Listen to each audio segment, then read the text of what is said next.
Hello, ladies and gentlemen. I have to wash my makeup brushes, but I have a say it with your chest, so I'm going to talk about that while I get my stuff ready to wash my brushes. So this person says she works at a nursing home. She hasn't been working there for long, but she has become attached to the residents that live there. The problem is that her boss and her boss's husband do not show her any respect at all. They talk down to her, lower than a dog. The people that live there appreciate what she does in housekeeping. She speaks to all of them, makes them smile. She even knows all 40 of them by name, always prays for them and tells them to hold on to their faith. So she had an incident where it was the last straw. She had to call off work because she couldn't get a hold of a babysitter for her son.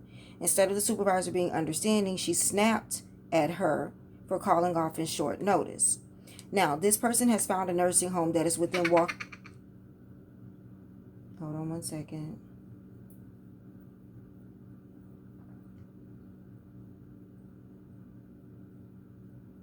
Y'all know, people know when I'm recording for some reason.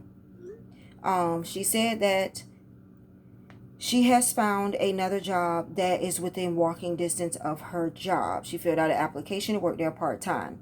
She's thinking about quitting the current job and waiting for an interview at the new nursing home. She is not pressed for money because she has some money stashed away for emergencies.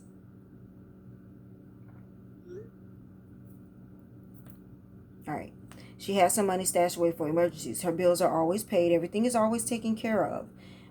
What she wants to know is, would she be wrong for quitting the job because of the verbal abuse by the owners? Okay. Now, let me prop this up. Y'all gonna be a little low for a minute. So she wanted to know if she would be wrong for quitting the job for verbal abuse. First of all, you are never in the wrong for leaving your place of employment if you're being sexually, physically, or verbally abused. Most jobs and companies have rules against that. Any type of abuse, there are rules against it. And it's not so much as, you have to be careful because you will feel like you're not being, you will feel like you can't complain because it's not sexual abuse. Or you will feel like you can't complain because what they're doing is not so much of verbal abuse. But what people don't understand is, anytime you feel abused, it's not about how they feel. Anytime you feel abused, you can make a complaint. Now, I come from the government sector, and in the government sector, we have all types of protection against that. If you feel in any type of way that you're being abused or anything, you know, they have it where you can, like, first of all, file a complaint. They're very strict about that. I forgot the name of the program. I don't know if nursing homes and stuff have the same program, but everybody has employee rights. Go in your break room, go in your cafeteria, and look on the walls. Most of the time, the employee rights and everything is posted right there, like what your rights are. I'm going to tell you what to do from my experience, and anybody else that has had any other experience can definitely chime in to help out with this situation. What you need to do, what I did was, I felt like I was being mistreated. It wasn't verbal abuse, but I felt like I was being mistreated. I felt like another person was getting the privileges that I wasn't getting. For instance, this person can do stuff I couldn't do. This person can be late from lunch. This person can not come in, be off work when we're not supposed to have more than 2 people off at a time. You know, all kinds of stuff was going on. And then when I asked to do something, or I need to do something, it's a problem. So what I started doing, and what I would suggest this young lady does, is document. Document. Write down the dates and the times of what's being said. I don't care if you think it's light or little or not, and write down exactly what was being said. What I had to do, I had to write down the dates and the times of everything that was going on. And that's what I did. Every day that she came back late from lunch, and I wasn't being petty, you guys. I'm not that type of person. But I was being targeted for everything. If I was late, I had an email from the supervisor. If I was this, I had an email from the supervisor. If I missed a phone call from a customer, I had an email from the supervisor. And I just felt like, dang, you on my back like that, you know? But other people are not. And then when I expressed certain things, I was ignored. So I started writing down dates and times. But in this case, you have a very, very good case. You were being spoken to in a demeaning manner. You didn't express to me what words were being said, but it doesn't matter. And I'm just washing my brushes, you guys. I have a whole thing of brushes here to wash. I've been soaking them. If you have words said to you that make you feel bad and make you feel uncomfortable, then you have a case. Date, time, exact words, and who said it. Him or his wife.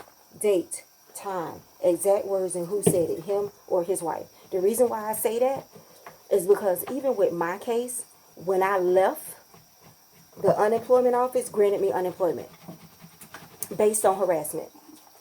So I know they will grant it to you. So when you leave, I know you said you have money stashed away and you're not hurting for money. However, with all this virus stuff going on, I wouldn't want you to just go dipping into your savings.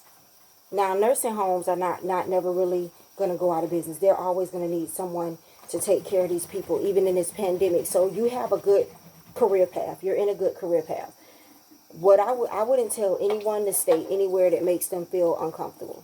That's just my opinion. But also, don't put yourself in a bind. Most of the time, I tell people to start looking, have you another job first. What I would tell you is document everything. So even if you quit, do a claim on the unemployment website. Now, I know right now that website is trash because everybody's trying to get on there. Do it anyways. Do a claim on the unemployment website. Right now, they giving unemployment anyways, regardless, girl. Go ahead and file the unemployment and leave. File the unemployment and leave and apply for that other place. Yes, apply for that other place. It's within walking distance. I think she had texted me back and said she doesn't have a vehicle right now or something like that. So I think she's using public transportation or something to get to work. So the fact that this other place is within walking distance may also be your blessing in disguise. I will also say, spend 2 or 3 days, I would say 3 at the max, fasting and praying about it. Let the Lord lead you in the correct way, no matter what we say on here. Fast and pray, even if you can only fast from 8 to 12. Fast and pray for at least 3 days about this situation. And ask God to help you to make sure that you're making the right decision. But my thing to you is fill out for the other job ASAP. Even any other jobs that you see in your field that's hiring within walking distance or that's closer to the house, fill it out.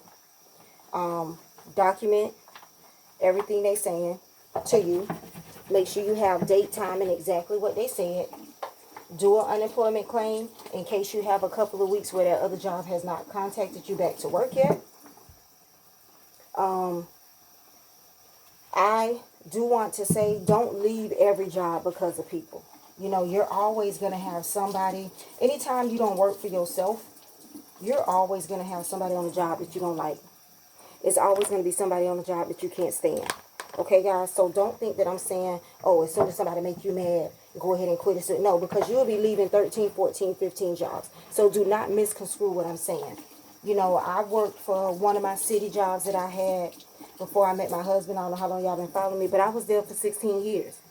There was a lot of people that I didn't like that rubbed me the wrong way. But you can't just leave every time. But in this case, this sounds like a husband and wife being a boss. It sounds like you're in a private sector. It sounds like this nursing home, it has to be privately owned. If it's not privately owned, you can go over their head. What I did was I started filing complaints to HR. I started writing complaints to HR.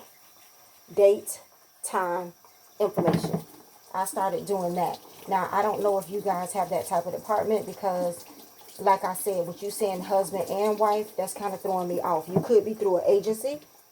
My sister works through an agency for nursing, so I'm thinking that you're through an agency, and this agency is owned by the husband and wife.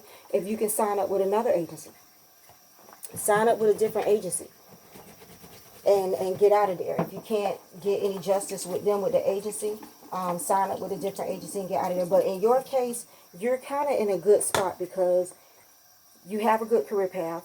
You have money saved up. You're not strapped for cash. And right now, you're needed. You're essential. You're a nursing home worker and you're essential. So if I was in your case, and guys, this is a case-by-case basis. If I was in your case, I would go back as far as I can remember, writing down dates and times and things that were said to me. I would go ahead and file an unemployment claim of harassment on that job. And you just go on the unemployment website, and when it asks you, did you leave or were you fired or whatever, you will put that you left. And when it asks why, you will put harassment. And then what I had to do was, there was a space down there where I had to document, or I had to write certain instances that had occurred. So that's why I said make sure you have the date, at least the date and what they said and who said it. You'll have to write that out. Do your unemployment claim. Fill out for that other job.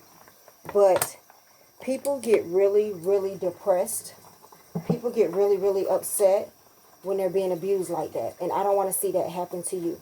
So if it's that bad to the point where you can't take it anymore, and you're in that predicament where you can go ahead and leave, then I would say do that. But I wouldn't just leave without a fight. Like I said, I would do the unemployment claim, harassment claim. And then it goes on file too. It goes on file like through unemployment for that company, because when I did it for my job, I found out that somebody else that had left there, and I know who she was, somebody else that had left there prior to me had also filed a complaint on my job about the way they were being treated. So you may not be the only one, and that could be why it gets granted. Plus, that opens the door to let them know what's going on at that agency or at that facility. So, don't just quit and let them get away with it. You know, file your claim. Even if that other job calls you before you get unemployment, even if that other job calls you before they send you one check, at least it's on file for somebody else that is not in your situation and can't and needs the unemployment and can't just leave without having any money saved up. You know, do it for them. Put the claim on file for them. Because if they're treating you that way, you're not the only person that they're treating that way. Trust me. If they're treating you that way, they'll treat somebody else that way. So even if you do it so that this company is on file for being abusive, do it for that. Because you're going to be helping somebody. You're going to be helping somebody. So that is, washing these brushes. So that is definitely my advice. In your case, yes, you can go ahead and leave. However, number one, I would do a claim with the unemployment office. I would file a harassment claim with them. I would do the unemployment. I would do my application for the other job, plus any other jobs that you see that are hiring for you essential workers. And me personally, if I was in your space and it wasn't going to mess up my bills and it wasn't going to mess up my money, I would be the heck out of there. Now, like I said, that's a case-by-case basis. Everybody needs to evaluate their case accordingly. Don't put yourself in a jam. But employees have rights, all right? You guys, if you've ever been in any type of situation, let's help this sister out. And I'll see you guys in the next video.